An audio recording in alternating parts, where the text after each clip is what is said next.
Hello, hello, hello, and welcome to ETS Worlds. I am Mark, aka Chibikawaii, and joining me in the booth, I think for the first time together, is Mr. Neon. Neon, how you doing?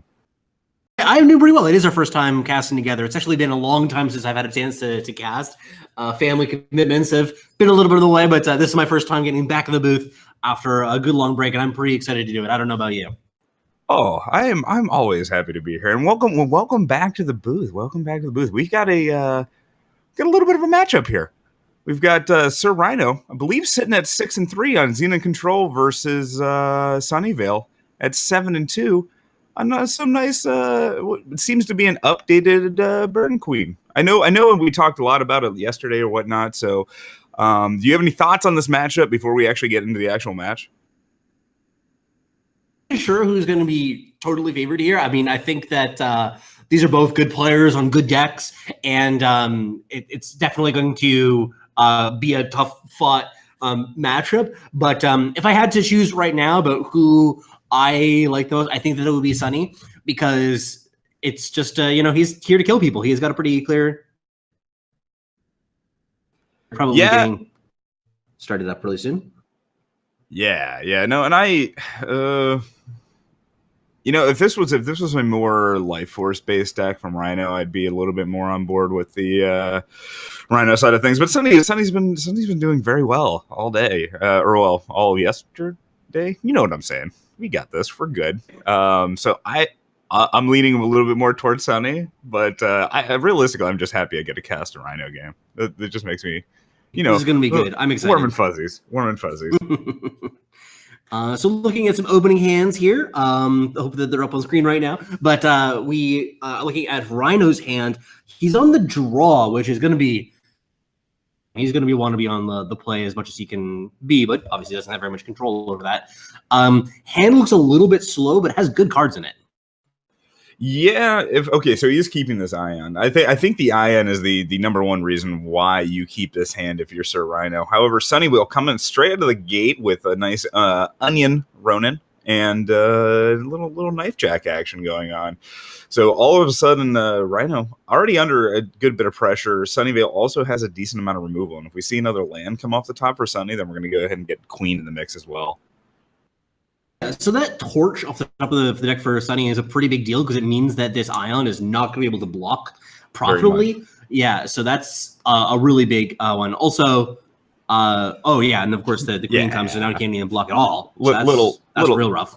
Little quick draw action. Little makes Ion a little worse here. We are going to be able to see Rhino play the Ion at end of turn and then crack back, putting himself back up to 12.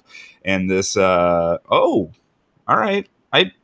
Trying to block, and that's not really how you got things done against this deck. Yeah, I would have liked to. I definitely understand why he's leaving it back, but I think I just want that guaranteed 3 points. But either way, you're just in such a bad spot at this point. It's not. It's not looking good. Rhino going down, relatively quickly. So it's just I hope everybody came here. Right, really attentive, because if you blinked, you missed it. But that was game one, and this is part of the thing that I was worried about for Rhino's opening hand. Like, it had good cards in it, but if he doesn't get a chance to block with that Ion, I feel like he's going to die against an average draw. But that was an above average draw. That was like a sick curve. Yeah. And one thing to note, though, Rhino ended the game in -2. Had he attacked with the Ion, would have been at 1. Again, doubt anything could have happened there, but it would have been would have given him one more turn. Looks like the players are sideboarding now. Rhino and Sunyveil sharing a few words really quickly,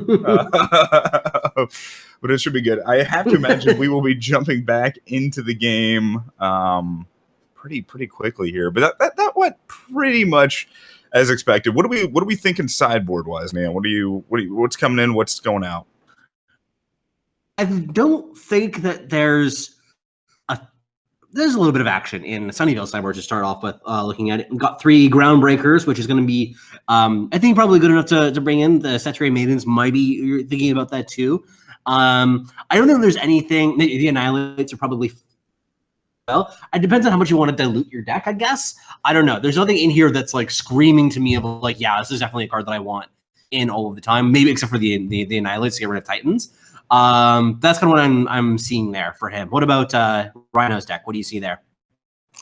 Rhino, I have to imagine those devoted Thurges are coming in.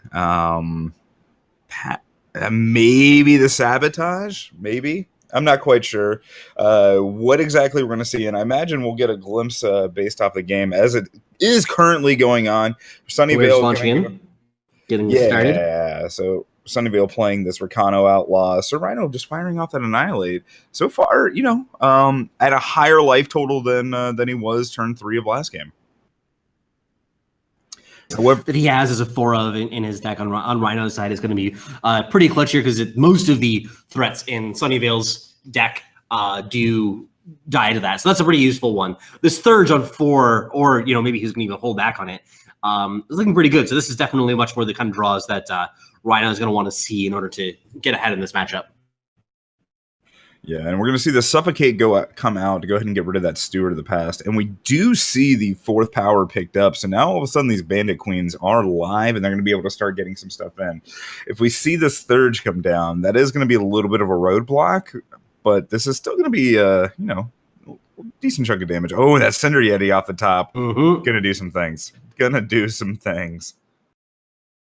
He's definitely a card that's overperformed for me, or like from what I've seen. I don't know if you've had a chance to play with him, but I did not. Ooh, this is a Sabotage that is whiffing. Yeah, that's kind of rough. Feels pretty bad. I haven't had a ton of chance to play. Well, I've had plenty of chances to play with Cinder Yeti. It's just not necessarily my cup of tea so much. So haven't played with it yet. I've been much more on the Xenon side of things, and I've actually been playing Buckwheat's Moment of Creation list recently, which is, I don't know, I've had a lot of fun with that. But we are going to see some blocks come out. Rhino's still taking 8 here if blocks continue as they are. I'm feeling like he's going to annihilate here. It feels like it's no time like the... Oh, no, he doesn't. I'm actually surprised there. Maybe he's going to be launching off that Stray now. It feels it's time to pull the trigger. Yeah, and that was one of the cards I was wondering. I wonder if he just kept the 2 if he actually increased the number of strays, if he went up to the full 3. I like on one side of the coin, it seems a little slow, but at the same time, you just need something in order to catch back up. And we're going to see the other Bandit Queen come down here, and another big swing. I mean, you got like with SirRhino now, he has 2 strays in hand. He has to use one next turn, I feel. So the question is whether you use that Annihilate right now in order to save some life points, or whether you keep it for a follow-up threat. What do you think? I think you can hold on to it. You're going to take 8 here, getting it down to 10. 10 is definitely not particularly where you want to be, especially since this list does run some sort of some number of presumably 4 Obliterates still in the deck. But yeah, I think you want it just for things like this Soulfire Drake that's going to be coming down. That Rhino does not have Annihilate up for. Rhino going to go down to 5 here. Oh boy. And unless we see some sort of silence come out of Rhino, which I don't think Rhino really has, all of Sunyveil's creatures a lot more dangerous now. It's definitely something that he's going to be worried about going long, but I expect we're going to like Rhino still has some chances to get back from this. I think that this straight in the shadow here is going to be coming out pretty well. We have a game still going on. Just as long as there's no Obliterates close to the top of Sunyveil's deck, we'll continue to play. Obliterates or any sort of I guess it could be another Soulfire Drake if the Groundbreakers came in. I'm trying to think of things that could have or Magma Hound with Flying in Charge. That works. That works too. We are going to see the Annihilate come down for Rhino though. This is fun little top deck, and I believe Rhino's got a Banish left in hand, correct? Yeah, this is really So Rhino really wants to get an eye on to get a little bit of life points back. Charging little Grenadin drone there. That's some fun little action. Oh well. Oh no, it was flying. Flying. Yeah. Charge. I knew what you were saying. I got you. we're good. We're together on this. Oh well, I was like, wow, Rhino actually, fighting back a little bit, and then this happened. I mean, So it's really just staying on the edge of our seat here, keeping it competitive. Do you? Yeah, actually, no. I agree with Rhino here. I was basically I was wondering, do you fire off the other banish here on just the grounded and drone? And like, there's just like you're. All right, I can respect not doing it last turn because like you're already at 6, right? So obliterate's already going to kill you. You're not going to fall down to 3, so where torch is going to kill you. So I appreciated that there. Sunyveil whiffing though. Just a lot of power for 25 power aggro deck. He's definitely just itching for some action. Oh well, that's some action, and we can fire off this suffocate too, and quite possibly close out this game. Does Sunny see the line though? Sunny... I feel like this is okay, but I guess we have the annihilate. No, Sunny, why? Oh, all right. Well, seek power concede. We got it. Okay. Oh, excellent game. Very quick match between Sunyveil and SirRhino. Our predictions coming true though, with Sunyveil taking it down.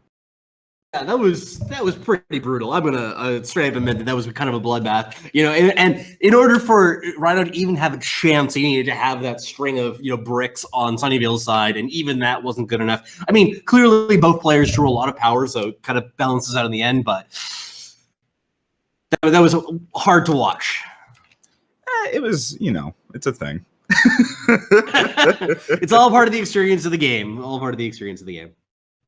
Yeah, so it looks like we do have a backup match. We're going to be jumping in and seeing VSarius versus HiThar.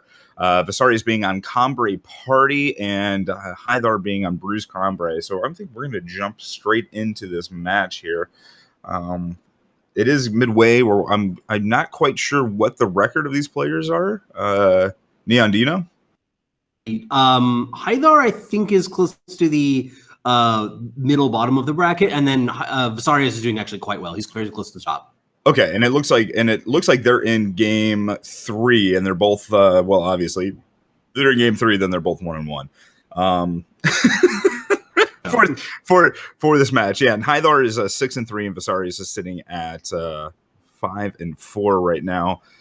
Look, there's been some decent hits coming off of this Seraph for VSarius though. Catching up with you. Okay, that's a board state. That's what we're looking at right here. It definitely is. HiThar though, with 2 dark returns in hand, gonna be able to put up a fair amount of blockers for the foreseeable future because none of his units are particularly small, and with the 2 Mystic Ascendants, theoretically drawing 1 to 3 cards a turn, pretty HiThar's in a very good position to kind of get out of this.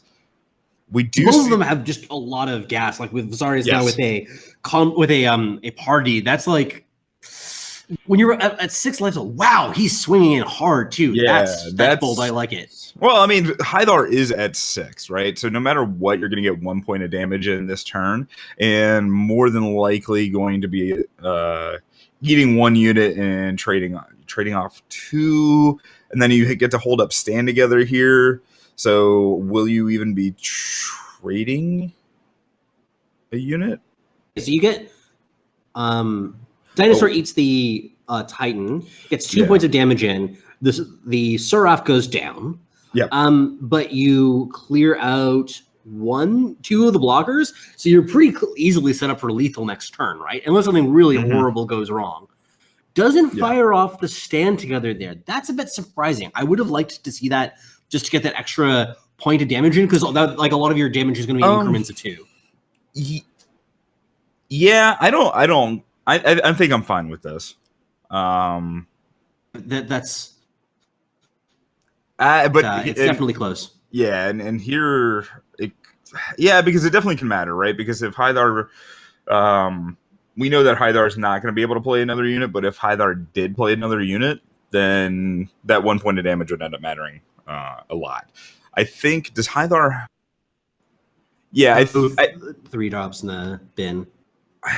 my guess is that VSarius was trying to bait out a Herschel with this line, but HiThar not having it, so not mattering anyway. He should be able to slay the 8/8. That'll leave it so that. Oh, very true. Yeah. Yes. So this point of damage actually. Oh well, yeah. Now you throw out the stand together. Okay. Yeah. The game is over. Yep. But that was close. It is. Worst case scenario, VSarius might be drawing some cards.